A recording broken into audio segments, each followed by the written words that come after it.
तो चलिए आगे बढ़ते हैं हमारे आज के दिन के इस चैनल के दूसरे वीडियो की तरफ। इसके पहले भी एक वीडियो इसी चैनल पर मैं पब्लिश कर चुका हूँ। वो वीडियो अगर अब तक आपने नहीं देखा तो आप चाहिए तो हमारे चैनल का वीडियो सेक्शन है, वहाँ पर जाके उस वीडियो को देख सकते हो।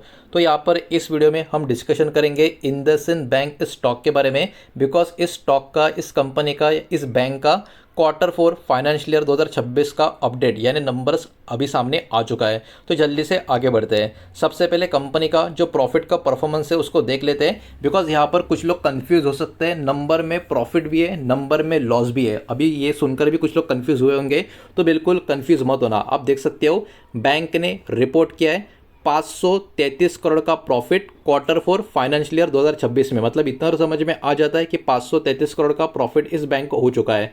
अब यहाँ पर आपको बात ध्यान में ये रखनी है, लास्ट ईयर इसी सेम क्वार्टर में, मतलब अभी जिस क्वार्टर के नंबर आ चुके हैं उसी क्वार्टर में पिछले साल इस बैंक को लॉस था। कितना लॉस था देखो, कितना बड़ा लॉस था, 2236 करोड़ का लॉस इनको था। और अभी वही लॉस खत्म करके ये बैंक इस क्वार्टर में 533 करोड़ के प्रॉफिट में आ चुकी है। तो ये अपने आप में काफ़ी बड़ा टर्न अराउंड आपको देखने को मिलेगा। तो एक साल के हिसाब से बैंक का जो प्रॉफिट का नंबर है बहुत ही शानदार तरीके से ग्रोथ होता हुआ आपको देखने को मिलेगा। लेकिन कंपेयर टू लास्ट क्वार्टर इस नंबर को अगर आप देखोगे तो प्रॉफिट में 67% की गिरावट आपको देखने को मिलेगी। अब देखिए कुछ लोग यहाँ पर कंफ्यूज हो जाएंगे, तो फिर से मैं रिपीट कर रहा हूँ। ये जो ऊपर की तरफ नंबर है ना 2236 करोड़ का लॉस, ये पिछले साल सेम क्वार्टर का नंबर है। और इस साल सेम क्वार्टर में इस बैंक को प्रॉफिट हुआ है 533 करोड़ का। लेकिन पिछला जो क्वार्टर था, अभी जो पिछले नतीजे आए थे ना, तब इनका जो प्रॉफिट था उसको अभी के प्रॉफिट से कंपेयर करोगे तो अभी भी इनका प्रॉफिट 67% नीचे की तरफ आएगा। बिकॉज Q3 में इनका जो प्रॉफिट था कितना था, 1612 करोड़ का, और अभी इनका प्रॉफिट कितना आया है, 533 करोड़ का। तो सिंपल सी बात आपको इतना ही समझना है कि ईयर ऑन ईयर यानी एक साल के हिसाब से कंपनी के नंबर बहुत ही अच्छे आपको देखने को मिलेंगे, लेकिन क्वार्टर ऑन क्वार्टर के हिसाब से नंबर्स काफ़ी खराब हमको देखने को मिल रहा है। तो ये वाली चीज़ भी यहाँ पर आपको ध्यान में रखनी होगी। अब ये तो बात हुई सिर्फ और सिर्फ प्रॉफिट परफॉर्मेंस की। अब ज़रा बैंक का जो ऑपरेशनल परफॉर्मेंस है उसको भी एक बार यहाँ पर हम देख लेते हैं। तो प्री प्रोविजन ऑपरेटिंग प्रॉफिट, जिसको PPOP बोला जाता है शॉर्ट में, वो कितना है, 2215 करोड़ का। ठीक है, लास्ट ईयर ये वाला नंबर कैसा था, लास्ट ईयर लॉस था 472 करोड़ का। तो अभी के हिसाब से देखें तो ये स्ट्रॉन्ग इंप्रूवमेंट मानी जाएगी, बिकॉज पिछले साल तो लॉस था 472 करोड़ का और अभी PPOP कितना आया, 2215 करोड़ का। मतलब ये बहुत ही बड़ा जंप आपको नजर आएगा। लेकिन यहाँ पर भी वही चीज़, एक साल में बहुत ही बड़ा जंप है, लेकिन Q3 यानी पिछला क्वार्टर से अगर आप कंपेयर करके देखोगे तो ये हल्का सा नीचे का नंबर है। बिकॉज पिछले क्वार्टर में ये नंबर था 2306 करोड़ का और अभी 2215 करोड़ का है। मतलब सेम टू सेम प्रॉफिट में जैसा हुआ था वैसा ही ऑपरेशनल परफॉर्मेंस में हुआ है कि एक साल में ऑपरेशनल परफॉर्मेंस आउटस्टैंडिंग है, लेकिन क्वार्टर ऑन क्वार्टर के हिसाब से यहाँ पर पिछला क्वार्टर इससे बेहतर था। ये चीज़ हमको समझ में आ रही है। अब बढ़ते हैं नेक्स्ट तीसरे पॉइंट की तरफ। इंटरेस्ट इनकम का ग्रोथ कैसा नजर आ रहा है उसको थोड़ा सा यहाँ पर हम देख लेते हैं। तो NII मतलब नेट इंटरेस्ट इनकम की बात करें, 4371 करोड़ के आसपास का यहाँ पर NII आपको देखने को मिलेगा। तो एक साल के हिसाब से 43% की ग्रोथ आपको देखने को मिलेगी। 3049 करोड़ के आसपास का नंबर था और वहाँ से अब ये नंबर कितना हो चुका है, 4371 करोड़ का। मतलब यहाँ पर ग्रोथ काफ़ी अच्छी खासी देखने को मिल रही है और ये शो कर रहा है कि बैंक का जो मेन कोर इनकम ग्रोथ है वो काफ़ी अच्छा खासा नज़र आ रहा है। ये था तीसरा पॉइंट। बचे हुए भी कुछ पॉइंट्स है वो भी देखेंगे, लेकिन वीडियो को प्लीज़ लाइक कर देना, वीडियो को शेयर कर देना। पहली बार चैनल पे आ चुके हो तो चैनल को भी सब्सक्राइब जरूर कर देना। नेक्स्ट बात कर लेते हैं अब असेट क्वालिटी। देखिए अब तक जितने हमने नंबर देखे वो सारे के सारे नंबर काफ़ी इंपॉर्टेंट है। प्रॉफिट का नंबर इंपॉर्टेंट था, NII का नंबर इंपॉर्टेंट था, ऑपरेशनल ग्रोथ का नंबर इंपॉर्टेंट था। लेकिन बैंक जब होती है या NBFC जब होती है तो असेट क्वालिटी भी उतना ही बड़ा रोल प्ले करता है। तो देखिए असेट क्वालिटी की बात करें, यहाँ पर मिक्स्ड ट्रेंड है, मतलब अच्छा भी है और बुरा भी है। कैसे, वो ज़रा समझ लेते हैं। अब देखिए ग्रॉस NPA का नंबर कितना आया, 3.43% के हिसाब से फ्रॉम 3.13। मतलब यहाँ पर हल्का सा नंबर ऊपर की तरफ गया है, जो अच्छी बात नहीं होती, लेकिन क्योंकि नंबर में बहुत बड़ा जंप नहीं है, हल्का सा जंप है, इसलिए इसको बहुत ज़्यादा डेंजरस माना नहीं जाएगा। नेट NPA का बात करें 0.95 से 1% हो गया है। मतलब ये भी ऊपर की तरफ गया है, जो यहाँ पर अच्छी बात होती नहीं है, लेकिन क्योंकि बहुत बड़ा इंक्रीज नहीं है इसलिए इसको भी काफ़ी डेंजर माना नहीं जाएगा। तो यहाँ पर असेट क्वालिटी के हिसाब से अगर हम देखें, हल्का सा इंक्रीज, स्लाइड इंक्रीज आपको नजर आएगा, जो इंडिकेट करता है थोड़ा सा प्रेशर अभी भी बैंक का जो लोन क्वालिटी है उसके ऊपर है।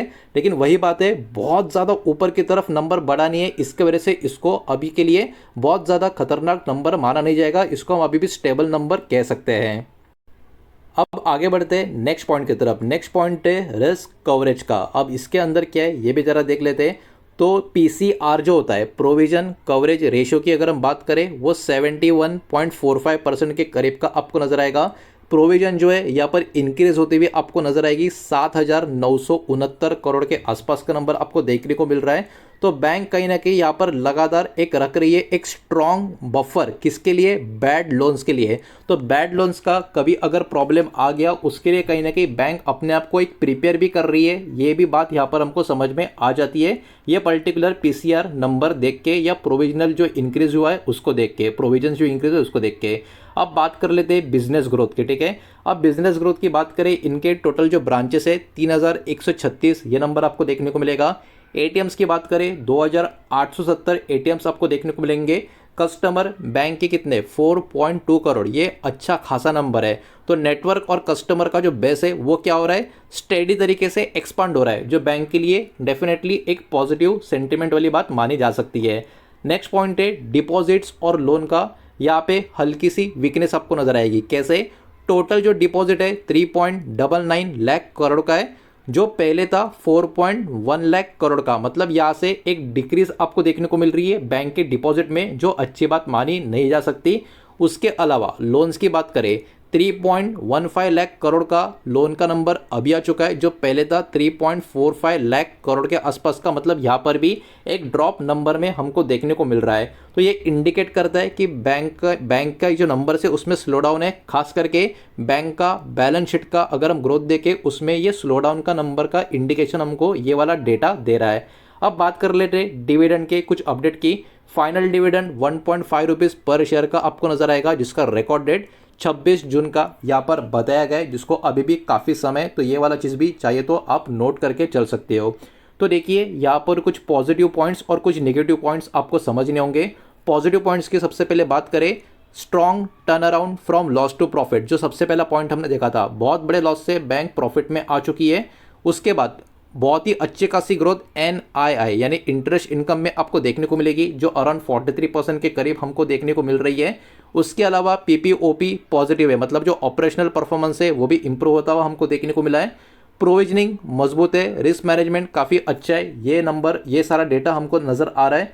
उसके साथ साथ कस्टमर का जो बेस है और ब्रांच का जो नेटवर्क है वो भी एक्सपांड हो रहा है। तो ये कुछ पॉजिटिव यहाँ पर पॉइंट्स हमको देखने को मिले थे। अगर बात करें कुछ नेगेटिव पॉइंट्स की, तो प्रॉफिट डिक्लाइन हुआ है क्वार्टर ऑन क्वार्टर। 3 महीने के हिसाब से एक बहुत बड़ा ड्रॉप है 67% का। एक साल के हिसाब से काफ़ी बड़ी जंप, लेकिन 3 महीने के हिसाब से काफ़ी बड़ा ड्रॉप। असेट क्वालिटी भी थोड़ी खराब होती हुई आपको नजर आएगी, बिकॉज NPA ऊपर की तरफ जा चुका है। डिपॉजिट और लोन बुक जो है वो डिक्लाइन होता हुआ आपको नजर आएगा। और प्रोविजंस जो ऊपर की तरफ जा रहे हैं वो इंडिकेट भी कर रहे हैं कि थोड़ा थोड़ा कुछ सेगमेंट्स में अभी भी एक स्ट्रेस नज़र आ रहा है। इतना ही नहीं, इसके साथ मैनेजमेंट का कमेंट्री ये भी हमको इग्नोर बिल्कुल भी करना नहीं चाहिए, बिकॉज कमेंट्री बहुत इंपॉर्टेंट होता है। बैंक का जो मैनेजमेंट है उनका कमेंट्री क्या कहता है? Growth is improving across segment. Bank का मैनेजमेंट ये बोलता है कि बैंक का जो ग्रोथ है अलग अलग सेगमेंट में वो इम्प्रूव हो रहा है। माइक्रो फाइनेंस का जो पोर्टफोलियो है वो बेटर स्टेबिलिटी शो कर रहा है, ये बैंक का मैनेजमेंट का कमेंट्री है। फोकस जो अभी बना हुआ है वो सेफ एंड बैलेंस ग्रोथ के ऊपर बना हुआ है, ये कहीं ना कहीं कमेंट्री बैंक की तरफ से, मैनेजमेंट की तरफ से आते हुए आपको नज़र आ रही है। तो ओवरऑल देखा जाए नंबर कुछ कुछ काफ़ी अच्छे थे तो कुछ कुछ काफ़ी ख़राब थे। देखने वाली बात हो कि सोमवार को बाजार इस पर्टिकुलर स्टॉक के ऊपर किस तरीके का रिएक्शन देता है। तो ये सारा का सारा डेटा जो भी इस वीडियो के माध्यम से मैंने आपके सामने प्रेजेंट किया है, सारा का सारा एजुकेशनल एंड इन्फॉर्मेशनल पर्पस के हिसाब से ये पब्लिकली अवेलेबल रिजल्ट्स जो है इंडसइंड बैंक के, वही मैंने आपके सामने प्रेजेंट किए हैं। ये किसी भी तरीके का इन्वेस्टमेंट का एडवाइस रिकमेंडेशन बिल्कुल भी नहीं है, इस बात को यहाँ पर आप ध्यान में रखें। उम्मीद करता हूँ वीडियो आपको समझ आया होगा, पसंद आया होगा। तो वीडियो को लाइक करें, दोस्तों से शेयर करें। पहली बार चैनल पे आ चुके हो तो सब्सक्राइब भी कर देना। और कोई भी स्टॉक में निवेश करने से पहले खुद की स्टडी रिसर्च जरूर करें, फाइनेंशियल एडवाइजर की सलाह जरूर ले। मिलते हैं नेक्स्ट वीडियो में, धन्यवाद।